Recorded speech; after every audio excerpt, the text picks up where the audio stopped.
ربي هب لي من الصالحين فبشرناه بغلام حليم فلما بلغ معه السعي صدق اللہ العظیم۔ محترم صدر جلسہ اور عزیز طلبہ و طالبات اور مہمان خصوصی حضرت حاجی معین صاحب، اللہ تبارک و تعالیٰ کا بڑا احسان و کرم ہوا کہ اس نے ہم کو دین کی باتیں سننے اور حضرت ابراہیم علیہ السلام کی سیرت کو بولنے اور سننے کی توفیق عطا فرمائی۔ آپ حضرات کے سامنے جو میں نے قرآن کریم کی آیت تلاوت پیش کی ہے سورہ صافات کے اندر، اللہ تبارک و تعالیٰ نے اس کے اندر حضرت ابراہیم علیہ السلام کا واقعہ پیش کیا اور حضرت اسماعیل علیہ السلام کا واقعہ پیش کیا، تو اللہ تبارک و تعالیٰ نے فرمائے کہ پہلے پارے کے اندر وَإِذِ ابْتَلَىٰ إِبْرَاهِيمَ رَبُّهُ بِكَلِمَاتٍ فَأَتَمَّهُنَّ کہ یقیناً ابراہیم علیہ السلام کو ہم نے بہت ساری چیزوں میں آزمایا۔ تو جب ابراہیم علیہ السلام اپنے قوم کو اور اپنے گھر والوں کو دعوت دے کر تھک گئے اور وہ ایمان نہیں لائے، تو ابراہیم علیہ السلام نے فرمایا کہ اب میں یہاں سے جاتا ہوں اور میرا رب مجھے اچھا راستہ بتائے گا۔ تو بہت مدت گزری، ابراہیم علیہ السلام نے یہ دعا کی کہ ربی حب لی من الصالحین، اے میرے رب اے پروردگار مجھے ایک نیک اولاد عطا فرمائیے۔ جب حضرت ابراہیم علیہ السلام کو حضرت اسماعیل علیہ السلام پیدا ہوئے تو اللہ تبارک و تعالیٰ نے حضرت ابراہیم علیہ السلام کو یہ حکم دیا کہ تم اپنی بیوی اور اپنے بچے حضرت اسماعیل علیہ السلام اور اپنی بیوی حضرت حاجرہ علیہ السلام کو صحرا اور جنگل میں چھوڑ دو۔ جب حضرت ابراہیم علیہ السلام اپنی بیوی اور بچے کو ایک چٹیل میدان صحرا میں جنگل میں چھوڑ کر چلے گئے اور جانے لگے، تو ان کی بیوی حضرت حاجرہ علیہ السلام نے فرمایا کہ اللہ کے خلیل ابراہیم کیا آپ کو اللہ کا حکم ہوا ہے؟ تو حضرت ابراہیم علیہ السلام نے اشارہ کیا ہاں، تو حضرت حاجرہ علیہ السلام نے کہا کہ یقیناً ہمارا رب ہم کو ضائع نہیں کرے گا۔ تو حضرت ابراہیم علیہ السلام اپنی بیوی حضرت حاجرہ کو اور حضرت اسماعیل علیہ السلام کو جنگل میں چھوڑ کر چلے گئے۔ کہاں چھوڑ کر چلے گئے؟ جنگل۔ ہاں، تو اسماعیل علیہ السلام چھوٹے بچے تھے، 2-3 مہینے کے۔ کتنے بچے تھے؟ چھوٹے۔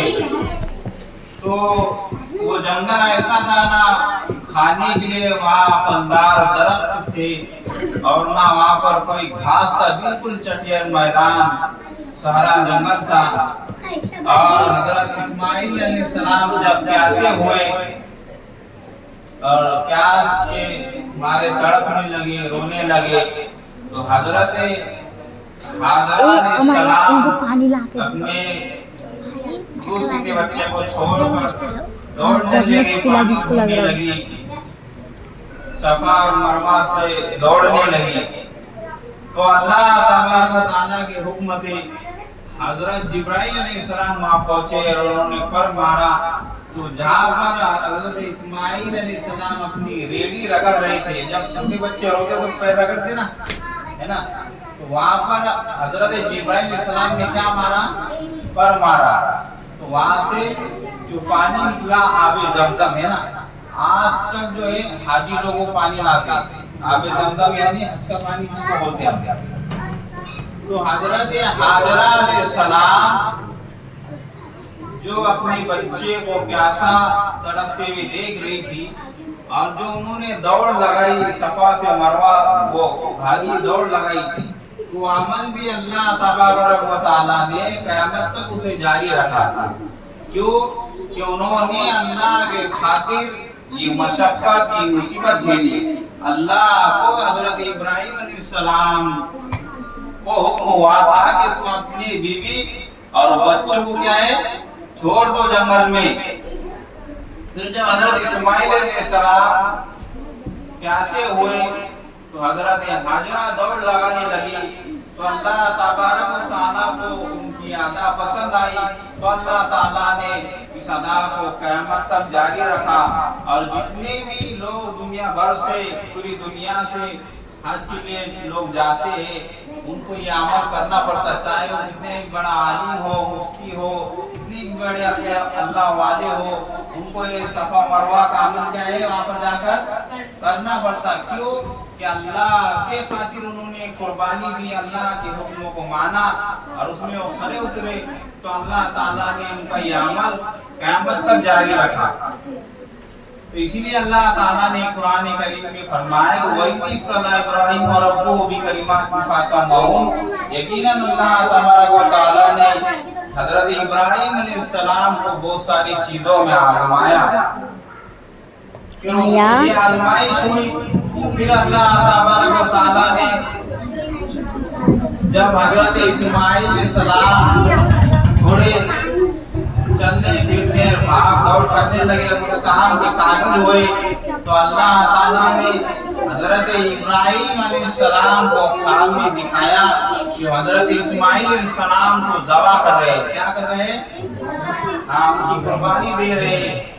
تو حضرت ابراہیم علیہ السلام نے دو مفسرین لکھتے ہیں فرماتے ہیں 2-3 مرتبہ کو ایک خواب دکھا تو پھر حضرت ابراہیم علیہ السلام نے اپنے بیٹے سے کہا کہ یا بنیا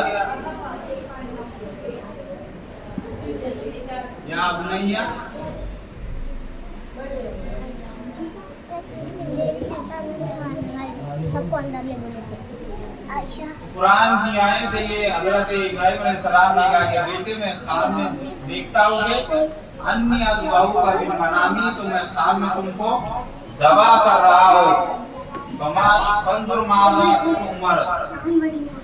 تو تمہاری اس بارے میں کیا رائے ہے؟